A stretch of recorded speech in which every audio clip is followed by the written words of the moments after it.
RPS 76 వాడిన మిర్చి తోట చూడండి. పోలూరి వెంకటేశ్వర గారిది.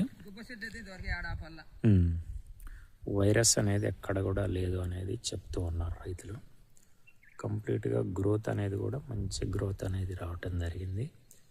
ఇది 35 రోజుల పైరు. చూడండి, మొక్క మంచి దృఢంగా ఇప్పటికీ RPS అనేది అడుగులో వేస్తూ ఉన్నారు. ఇదంతా చూడండి. కాడ ఎప్పుడైనా సరే ఏంటంటే గట్టిగా ఉండాలి. కాడ గట్టిగా ఉన్నప్పుడు ఖచ్చితంగా గ్రోత్ అనేది ఆటోమేటిక్గా వస్తూ ఉంటుంది. కాడ అనేది గట్టిగా లేకుండా మనకు గ్రోత్ అనేది రాదు. ఇది RPS 76 యొక్క రిజల్ట్. అది చూడండి, మొత్తం టోటల్గా RPS result.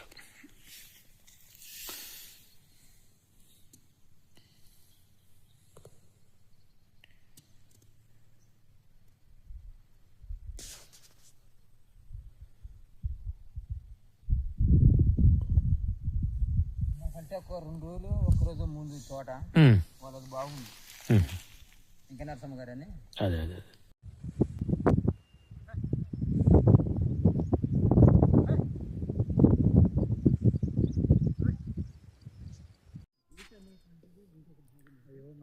RPS 76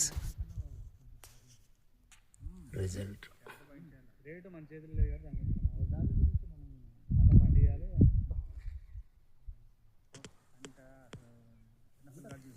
RPS result. Crop setting.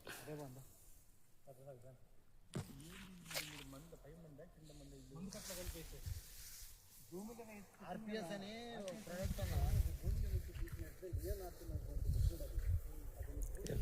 RPS result.